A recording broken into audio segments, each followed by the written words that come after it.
Hello, and welcome to Magic Box Story Time with me, Lottie. Today, we're going to find out what happens in Chapter 5 of The Tale of the Pilot and the Race. Well, Penelope and her crew are still in the strange dark wood, a little bit more refreshed. But what will happen now? Chapter 5.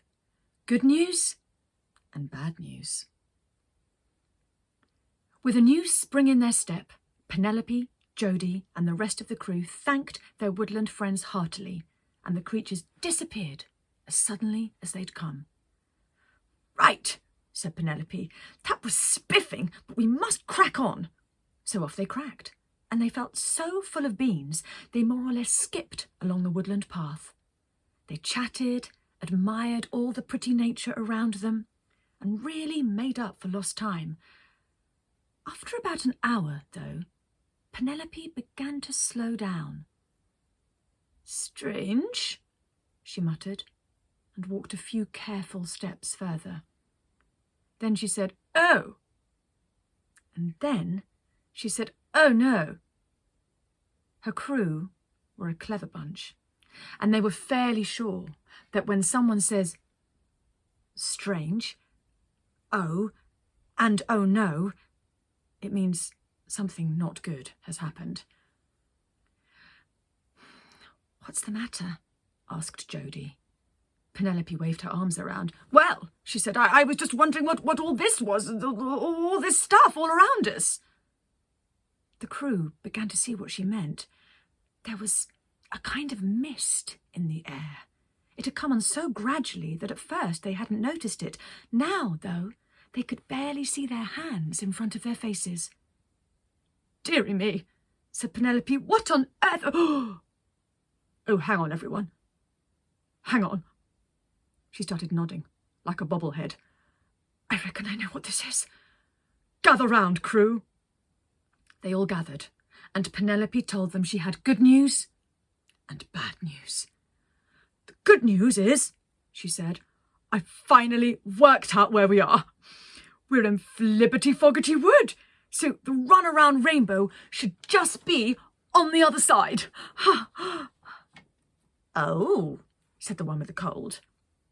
"Great," said Yoga Breaths. "Lovely," said Jodie.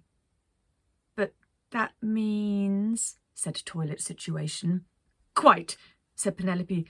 "The bad news is we're in Flippity-Foggity Wood."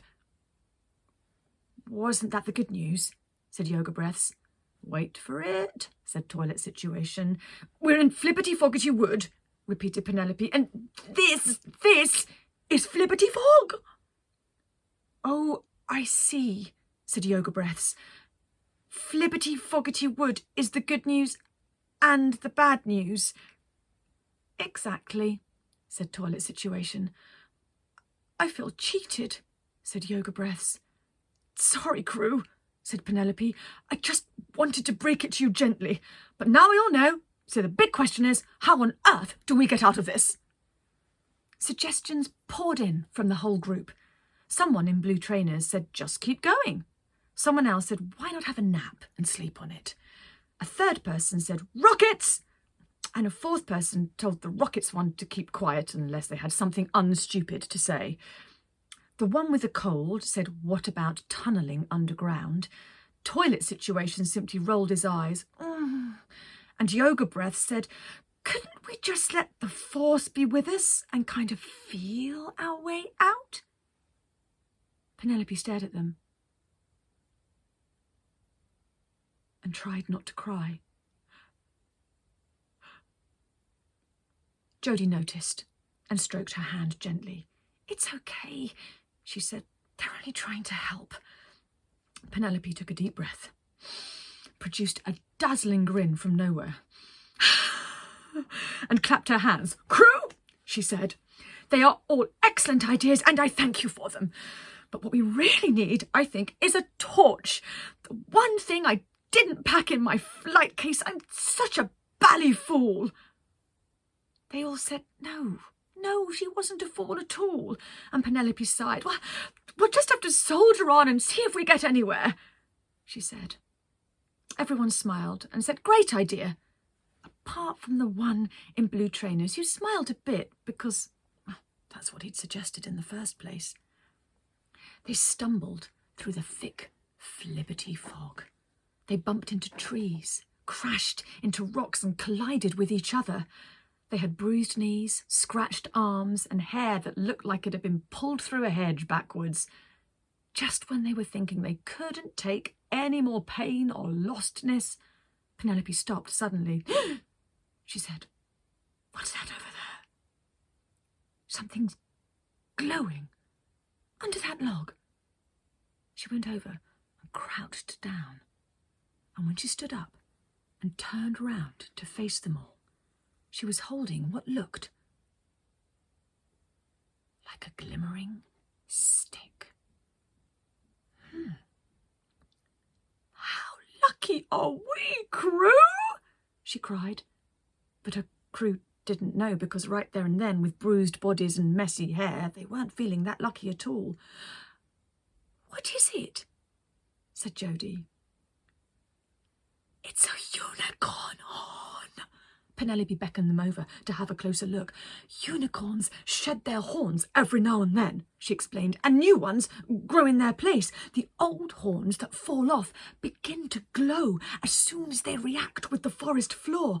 We must be careful, though. The shed horns are so fragile. But look how strongly this one's glowing.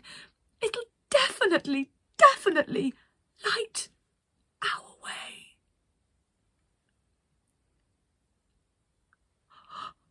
She raised the horn above her head and began to lead them all through the fog.